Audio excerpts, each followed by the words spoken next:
Hey church, we're so expectant for what God is about to do this breakthrough season in and through our church.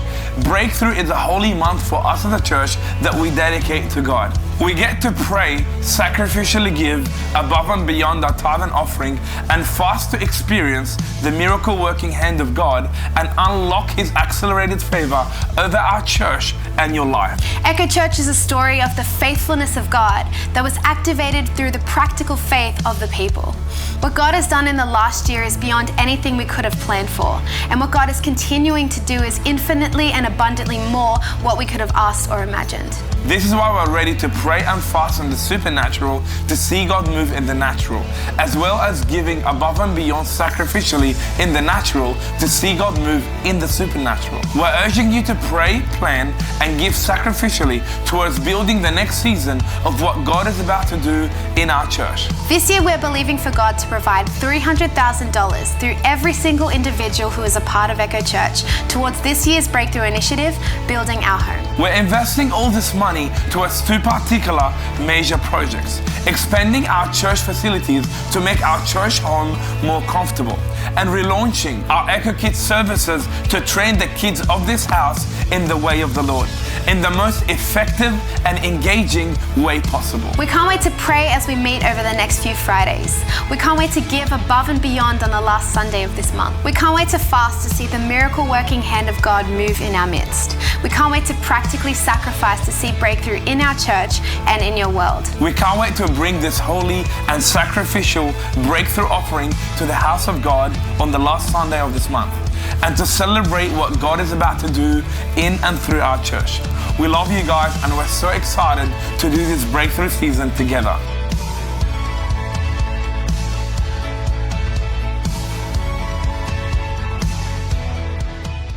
We are in the midst of our breakthrough season.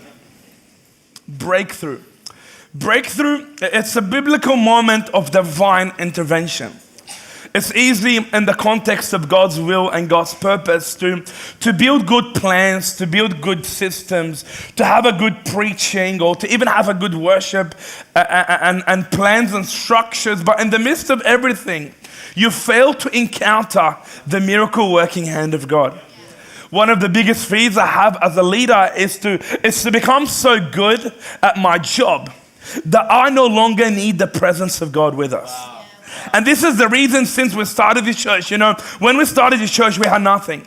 We didn't have the money, we didn't have the people, we didn't have the leaders, we didn't have the building, we didn't have the skill, we didn't have the wisdom, we didn't have anything, but all we had was faith. And little did people know that faith is enough. And faith is more than enough. Because if God is all that you have, then God is all that you need. Come on. I'm saying if God is all that you have, then God is all that you need.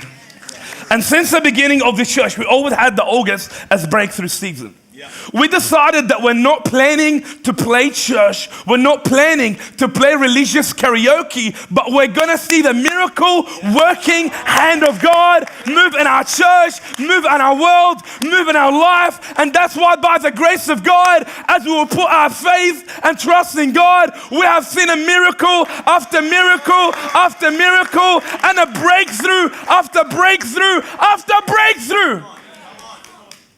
In this life, you're going to have a problem after problem after problem. One of the major settings of life is that you're going to have a crisis after crisis after crisis, and a mountain after mountain after mountain, an obstacle after obstacle after obstacle. And this is the reason in this life, you're going to need a breakthrough after breakthrough after breakthrough, and a miracle after miracle after miracle. And Echo Church is a story of the miracle working hand of God. Yeah, come on. We decided that we're going to actually have functional faith. Yeah. What is functional faith? It's a faith that works.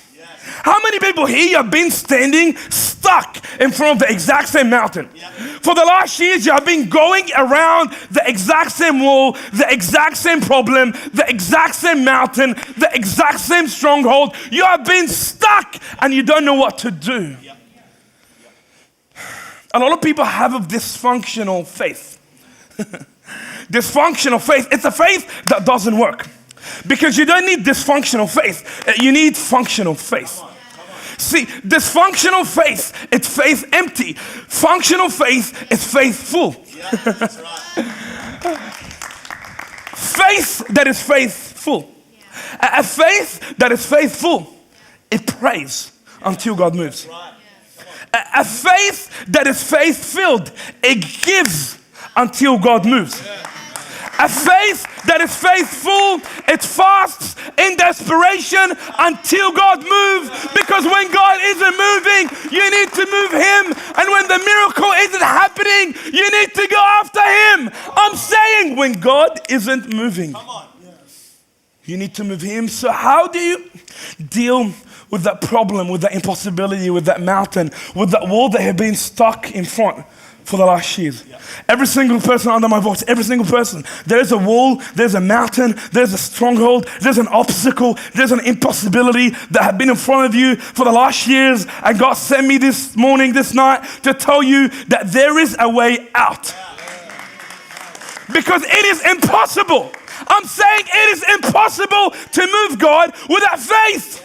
No, not just that. It is actually impossible to please God without faith. That's why here in Echo Church, we are a faith-filled church, and therefore we are a faithful church. We're gonna pray until God moves. We're gonna give until God moves. We're gonna fast until God moves. We're gonna sacrifice until God moves. Because when God isn't moving, you need to move Him.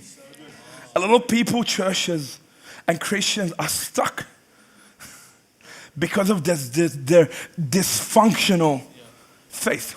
Dysfunctional faith is a faith that doesn't work. It's not practical, and therefore it's not faithful, and therefore it's not faith-filled. Therefore it's faith empty, but it's called faith. We encounter that story in 1 Samuel where we kind of find the exact same problem. We had a young woman of faith, really important story where it's a young barren woman, it's a really interesting story because it was a young woman called Hannah where she was stuck in front of a mountain. She was stuck in front of impossibilities. She was stuck in front of a physical reality. She was stuck and she couldn't have children, but she really, really wanted to have children.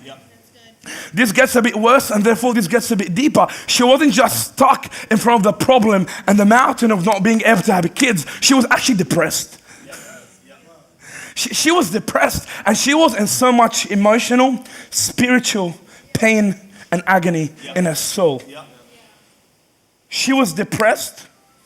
She was in pain and agony. She was so distressed and in turmoil. And this is really cool because she kind of decided, I'm going to go to God and ask Him to do something. I'm going to move God. I'm going to do something with God. And this is really important because her husband had the opposite way of dealing with it.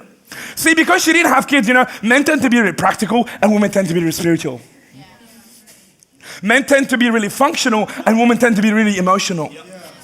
Men tend to be independent, but women tend to be dependent. And that's why the men are like, you know what? I can't have babies, no drama, honey. I'm going to get married again. So he went and got married again. But the problem with her, she still wanted to have kids, but she couldn't. And even if she got married, she still was shy. It's really awesome because when you look at the Hebrew text in the story of 1 Samuel, it doesn't say just barren. It says that her womb was closed. Across the scripture, you get to realize that when something isn't happening, it's because the heaven is closed. The exact same Hebrew word that you said, if there are people who call by my name will humble themselves and pray, I'll hear from heaven and so from land, I'll open heaven. The exact same word that's used for her, that she had a closed womb. So many people, you don't understand that your financial problem it's a closed heaven. So many people don't understand that the problem and the mountain and the obstacle you have been stuck in front for the whole of your life, it's not just a practical problem, it's actually heaven being closed. But she knew how to move God.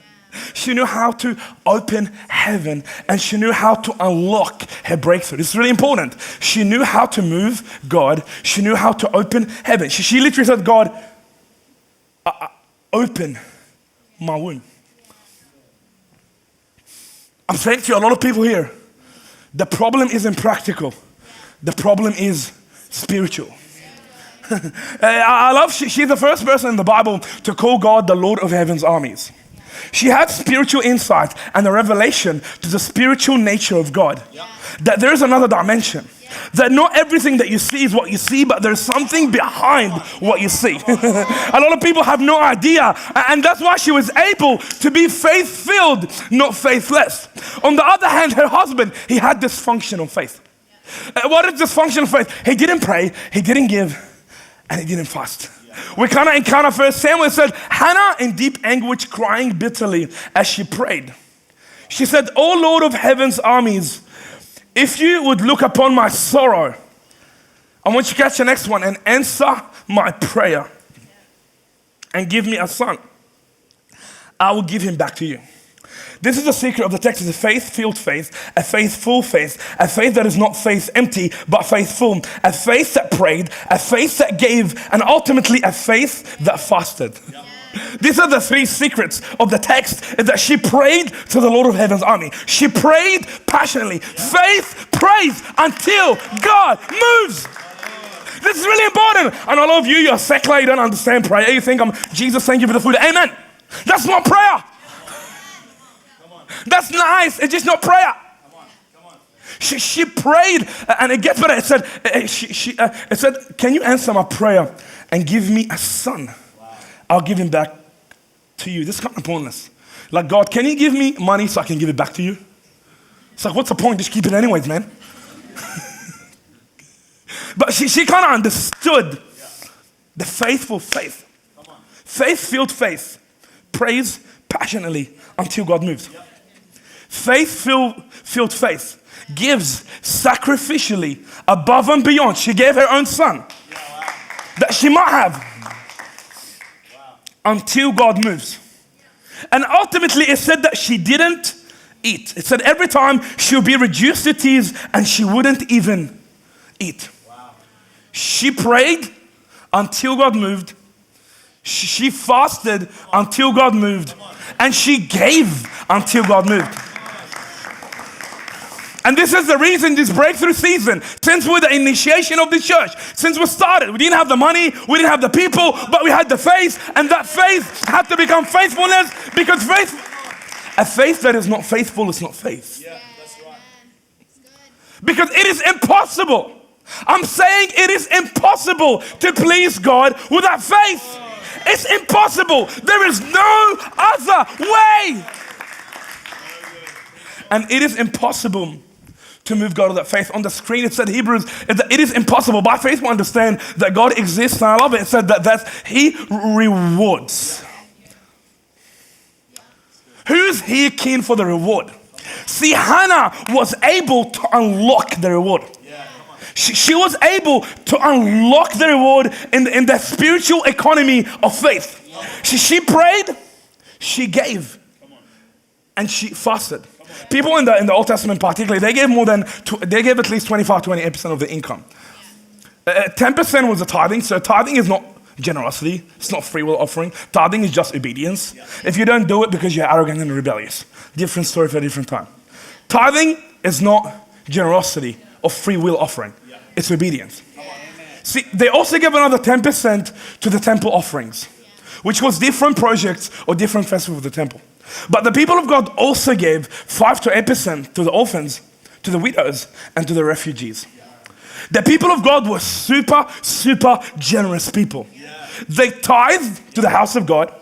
They gave to the house of God to build the temple. And they also gave to their community, widows, orphans, and refugees. The people of God were super generous. And this is really important. Do you want the reward? Do you want the reward? And so many people are saying, I don't do it for the reward. I don't do it for the reward. Then why did God offer and promise a reward? Do you want the reward? Come on. So good. So good. Because a lot of people here, you're being stuck and you're like, man, you're being in your delusional, dysfunctional faith and you don't know why. You've been in the exact same season, the exact same problem, the exact same issue, the exact same relationship status. You have been in the exact same season for so long. You are being stuck in the exact same stronghold. Come on. Because of your dysfunctional, not practical faith. Because when God isn't moving, you need to go after him, and it's impossible. I'm saying it is impossible to please God with that faith, and it is impossible to move God with that faith. God will chase you until you get saved, but for the rest of your life, you'll have to chase him. One step towards God will take 1,000 steps from heaven towards you. But you gotta move, and you have to move. You gotta move, and that's why I said, and he rewards those who sincerely seek him. This is the reason every single Friday, the next 4 Fridays, we're going after God. Because he rewards. He rewards. Hey, he promised that, man. I don't get it, the mechanics of the spiritual realm, but I know that when you pray, God moves. I know that when you give, God moves. I know that when you fast, God moves. Look what it said. It's going to come on the screen, the text in here. Because I want you to understand that how did I get the principle? So in Hebrews 11:6, it is impossible to please God without faith. Anyone who wants to come to God must believe that God exists. And that God rewards those who sincerely seek him. In Matthew 6, the writer takes it a bit further and you say, when you pray, and the Father who sees everything will reward you. Do you want the reward? Do you want the reward? Do you want to experience the reward? Do you want to see the miracle working hand of God? Because breakthrough is a moment where the accelerated blessing and favor will happen, open on your world. This is what happens when the miracle working hand of God rocks up in your world. Is that what is supposed to take years will take a day. What is supposed to take a lifetime would take a second. What is supposed to take a generation after a generation would take a moment of divine intervention. This is called a miracle because we are called the people of faith. I'm saying the people of God are the people of faith. And when God isn't moving, we're going to move. This is really important. People have to understand the people of God, the reason they are the people of God is because of the faith. This is actually what makes the people of God the people of God is the faith. See, the world loves love, the world forgives, the world is kind, and the world is nice. But the one thing the world doesn't have is faith. Yeah, that's right. Our reputation is supposed to be about faith. Because it is impossible to please God without faith. And it is impossible to move God without faith. That is why faith is our identity. Faith is our function. Faith is a necessity, and faith is what we do. Because this is what makes us crazy. This is the reason people look, you're crazy. How do you believe in someone or something you don't see? How do you hope when there is no reason to hope? How do you believe when the mountain is unmovable? How do you believe when what you're going through is impossible? See, faith is actually what makes us the people of God. And when we lose faith, we lose our reputation, our testimony, because we don't see the miracle working hand of God work in our world. This is what happens when the miracle working hand of God rocks up in your world. That what is supposed to take days will take a moment. What is supposed to take years will take a second of divine intervention. What is supposed to take generations will take a moment of open heaven. And this is the story of Echo Church. I see a lot of churches that double our age, triple our age, or even 100 years more than us. And they haven't seen the exact same people saved. Because faith moves gods. And as a consequence, faith moves mountains. Do you want the reward? Do you want to experience a miracle working hand in your life, in your work, in your relationship, in your marriage, in your future, in your destiny, in your finances, in your health, in your kids, in your grandkids, in your career, in your calling, in your purpose, in your corporate job? Do you want to experience the miracle working hand of God in your life? Because when the miracle working hand of God rocks up into your world, it will accelerate whatever you're doing.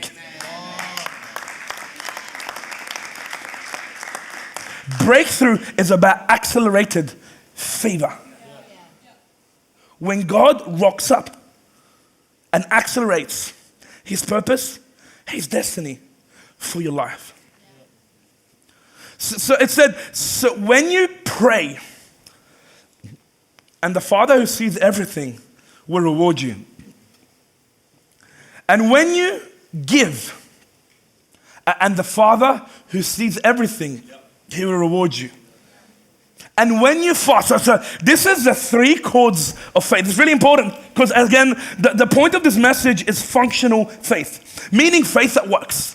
Because a lot of people, you've been, reading the Bible, and this is the problem. A lot of people read the Bible, but they don't read the detail. The Bible said, you should read the word of the Lord carefully, which means you need to look at the detail. A lot of people skip the story. Yeah, Hannah had a baby. I'm like, how? She had a baby, man. I'm like, cool. She prayed in sorrow. She gave her preference, and she didn't eat. That is the reason God accepted her prayer. So the devil is in the detail. You know what I'm saying? So you got your chords. This is really important. There's 3 chords of faith, and Matthew said it. It said when you pray, it's really important because a lot of people you're not going to experience it. And when you fast, and when you give. When you pray, and when you fast, and when you give. You know what I'm saying? And it said, and the Father who sees your faithfulness will reward you. This is really important because a lot of people have dysfunctional, delusional faith. What is that? You always meet these people, God is going to do it. God is going to make it. God is going to build it. God is going to provide it. God is going to build His church. I'm like, how? How, honey? How? And they're always like the Sheila Baba people. They're like, yeah, you love prayer, but they don't like giving. They're hyper spiritual. It's really important. They're not really hyper spiritual. They're actually hyper emotional, but they mask it under spirituality because they're selfish and self-seeking. So they'll come and tell you, hey, I'm going to do it, but I'm going to pray about it. I'm going to fast about it. I'm going to pray about it. I'm going to prophesy about it. I'm going to think about it. I'm like, don't pray about it. Pray for it as you do it. This is dysfunctional faith. It's a faith that is spiritual, but not practical. You wonder why you've been stuck for a long time. Because you're living in your delusional spiritual faith. It's all in the spirituality. You pray and you pray and you pray, but you don't give. And this is delusion. It's delusion. Because you see, it said, when you pray, when you give, when you fast. This is the 3 chord of faith. If you want to move some mountain, if you want to see God move in your life, you're going to have to learn how to pray, how to give, how to fast. And this is the reason, this season, if you're not going to pray, but give, don't do it. If you're going to give, but not pray, don't do it. If you're going to pray and not fast, don't do it. Either sign up for the whole thing or don't sign up for anything. Because the goal is to move God and move mountain. This is what happens when the miracle working hand of God rocks up in your world. It said when you pray and when you give and when you fast, the Father who sees what you do. Is your faith faithful or faith empty? Is your faith practical or just spiritual? And this is really important. We do the Sheila Baba all the time. Come on Friday, you'll see it. But we're not just spiritual. We're also practical. Write this down. We're not just supernatural. We're also natural. We have to pray as if everything depends on God, but work as if everything depends on us. I'm saying we have to pray as if everything depends on God, because it does, and give and sacrifice as if everything depends on us, because God's miracle working hand will only move when we move. So those spiritual people, they're like, yeah, I'm going to pray about it. I'm going to pray about it. I'm going to prophesy about it. I'm going to prophesy about it. They always come like, man, I saw a vision. And in the vision, there was a dragon with 7 heads coming out of the Red Sea. And the white double-headed horse with a white angel with a big massive sword came out, and Putin and the bear came out of Russia. And he said to me, God is going to build a church. I'm like, dude, this is crazy. If that's you, don't laugh. And when you tell them, cool, let's give money to build the house of God. Like, I'm going to pray about it. See, that's not how the Bible works. You got to pray for it as you do it. Otherwise, you are living in a delusion. Delusion. And us as a church, we're not the delusion of church. We knew that last year when we gave $200,000, we actually believed God last year for $150K. We raised $200,000. And as a consequence, we saw, as Upgrade Our Build, we saw 75% increase in our average weekly attendance, 123% increase in our kids ministry. We saw 1,350 people, at least, brand new people, individuals, step into our church building. We saw 180 kids on Easter. We saw the miracle working hand of God, but we knew if we don't put the money in the project, God is not going to move. Because you're going to give God something to move with. So, catch this. You got to pray in the supernatural, but give in the natural. You got to fast in the spiritual and give in the practical.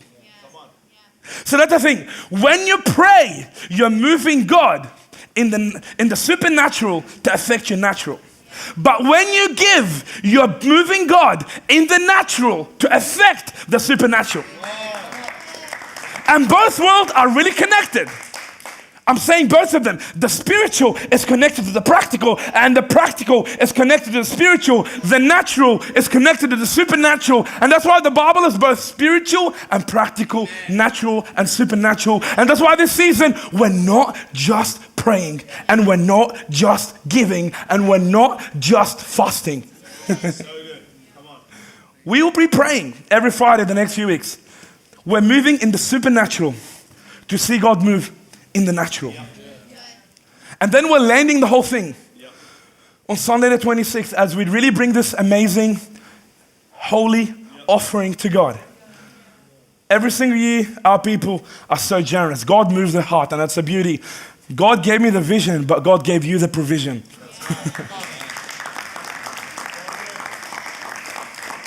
God will give the vision and plant it in the heart of the leader. But God will move in the hearts of the people to provide the provision for the vision. And that's why a lot of people, or a lot of media will say, I'm a cult leader. I'm like, I'm not a cult leader. God is just going before me to soften people's hearts. You wonder why people that don't believe in God, they're like, what? How come people give all this money? I'm like, you don't get it. Because the Holy Spirit is real. God moved me to tell you his vision, but God moved you to bring the provision.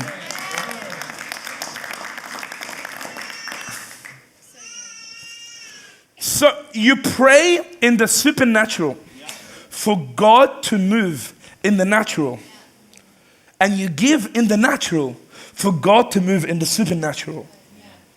You fast in the supernatural for God to move in the natural. And this is the reason Jesus didn't just magically forgive the sin of the world. Jesus came down on earth and got dirty in the practical. God became man, divinity became flesh among us. Because God is in both the spiritual and the practical.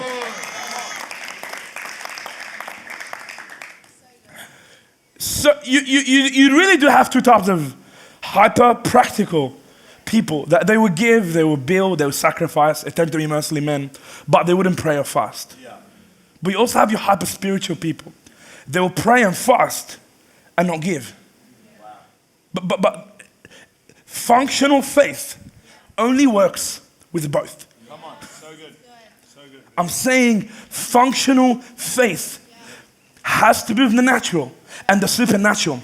And this will be the difference. If you're going to see the mountain in your world move or not move. Is, are you living in delusional faith, or are you moving in God's functional faith? Can I say one more time? Are you living in your delusion? Breakthrough is an opportunity for you to pray, give above and beyond, and fast to see God move in His world and then move in your world. I'm saying breakthrough is an invitation from God for you to put your faith into practice and pray and fast and give from what you have. Again, we kind of said practically this project, the 300K, thank God we're exploding. That looks like 2.5 a head or like 5K family. But really, this is really about what season God placed you in. It's not equal giving, it's equal sacrifice. And the good news is God is going to place a figure on every single person. Right. Last year, God placed 50K on some people. For some people, God placed 15K. For some people, they don't have the finances, and 500 is so much for them. It's not equal giving, it's equal sacrifice. But every single person, God is going to move in your spirit and stir your heart to what you need to do, not according to what you don't have, but according to what you have. God will give you a specific, particular figure. For some people, it's going to be, might be 100K. I have one of my pastor friends. Last year, someone gave them a whole building that cost them $7 million because God told him. Come on. Every single person. God is going to move your heart and stir your spirit.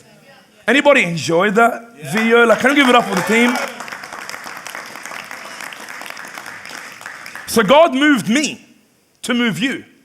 But God is going to move you to give to His purpose.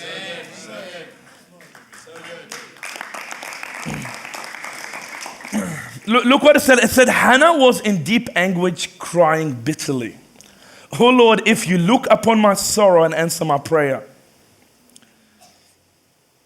Look what it said. She said, in a few verses after, Hannah said, I'm very discouraged, and I was pouring out my heart to the Lord.